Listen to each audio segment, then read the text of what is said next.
Hi guys, welcome to my space. My name is Rachel and this is my YouTube channel. Today I'm going to be talking about 5 career tips from Friends TV show. A little backstory: I first saw Friends when in 2019 I was in 400 level. I was preparing for my seminar, you know, the seminar defense that you do, and I didn't have a laptop, so my sister had sent hers to me to use to do my PowerPoint presentation. And me being the junior sister that I am, I had snooped through her laptop, apologies sis, and then I found the folder that had Friends, and that's when, instead of doing my presentation, I spent the whole weekend like binge watching. I think she had about 8 or 9 seasons at that time. I can't really remember. And then I sent it to my phone, and then that cycle continued. I watched it at different times.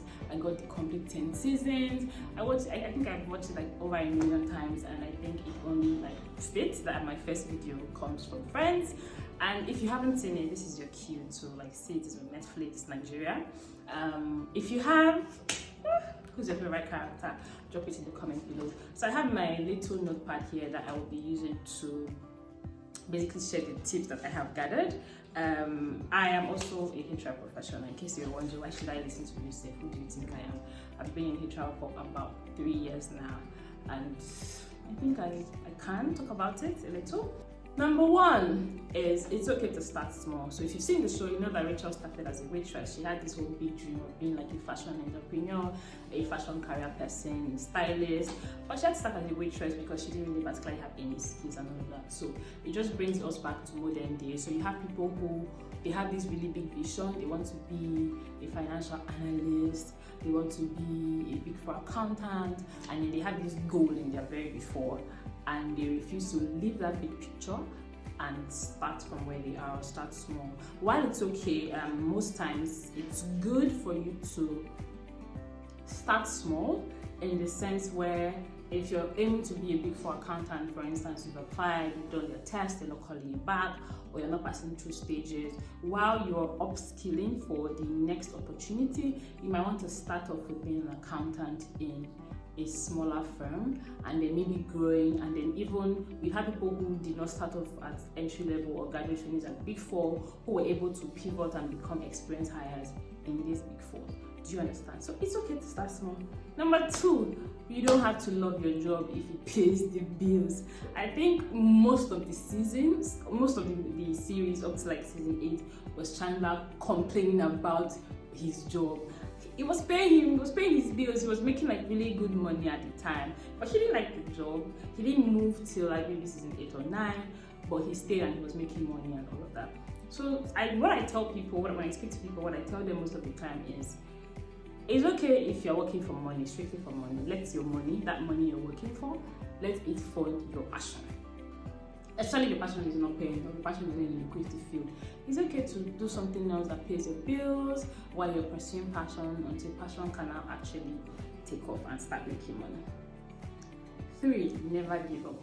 I think Joey's tenacity in Friends needs to be studied as a whole course. Joey had so many garbage movies that he acted. There was some that he did that they cut him off and all of that. There was like 1,000,001 things that he kept doing because he wanted to be an actor. For him, there was really no plan B. He did waitressing at a point when he was like flat as broke and he couldn't really fend for himself, so he had to like become a part-time waitress and all of that.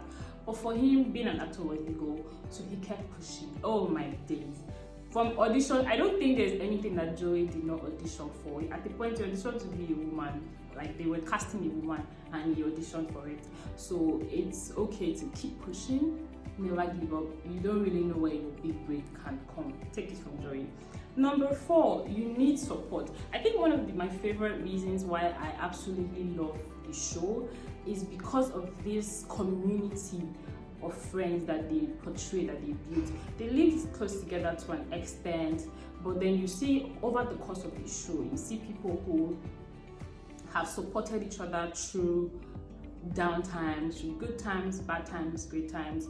When Monica lost her job, I think Chandler supported Joey for the most of the show. So you need supportive friends. When Joey was moving from one, the reason Joey could afford, particularly to explore different acting roles and not quit acting, was because Chandler took care of the bills, the light bills, the rent and all of that, until he was able to grow, get the job that was paying him well, and then he was able to pay Chandler back. So support is very important. I have a great community of friends. Shout out to you guys. And I think as we grow, it's very important to build your community. Don't just have a community of friends that are coming up for you. You should also be that friend for people. Okay. Number 5, it is very okay to work for passion. Phoebe was the most chilled person in Friends. Like, I don't know what her job. She was a masseuse for like all the show. She never really aimed for being like a corporate person. She wanted to get her $80 per hour for her massages, and it worked for her. She loved what she was doing. She had fun. It's okay. Monica wanted to be a head chef. Rachel wanted to be a stylist.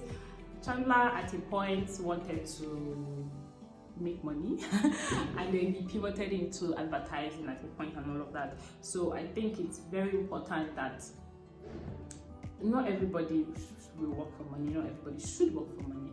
So if you find a passion that you love, you don't necessarily have to give it up to start chasing corporate America or start climbing the corporate ladder, doing a 9 to 5 when it's not good for you. Maybe chase a passion, and then with the way the world is going, you're able to monetize your passion, you're able to make something out of things that would not ordinarily pay your bills many years ago. So explore the business side of your passion and see where exactly how you can make that fit, that balance between working for what you love and making money.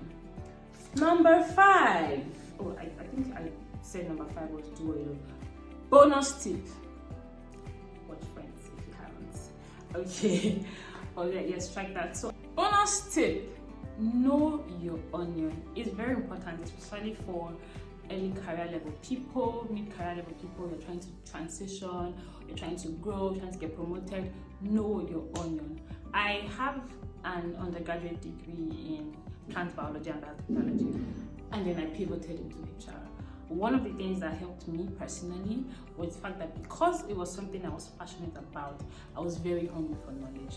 I was on Coursera taking courses back to back.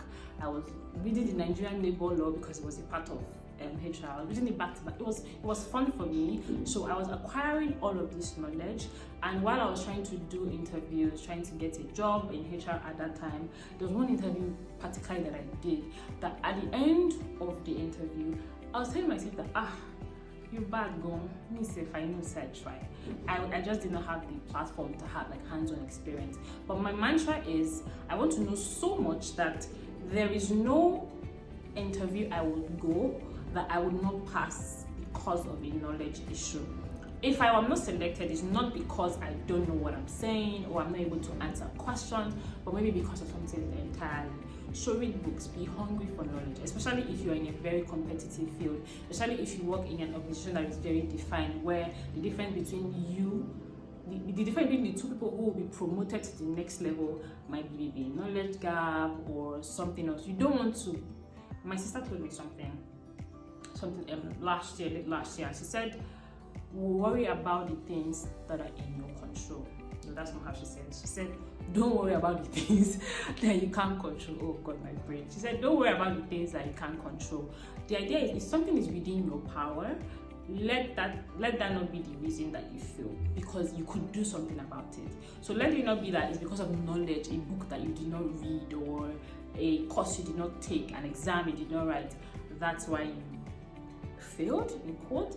So do everything that is in your power to acquire as much knowledge as you can and all of that.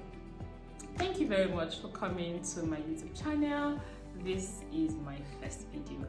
Please don't forget to subscribe, like, share with your friends, family members, your colleagues at work, and anybody that you think this video will be helpful for. My name is Rachel. Once again, I am a HR professional, and on this channel I'll be talking about career, faith, lifestyle. I don't know. I don't think I'm not sure my life has like style, or we'll see about that, but things around like personal development and all that. So you should stick around. I pride myself as being a very funny person. Like Chandler is my mentor. Yeah. Yeah, thank you very much. Don't forget to like, comment, and subscribe. See you.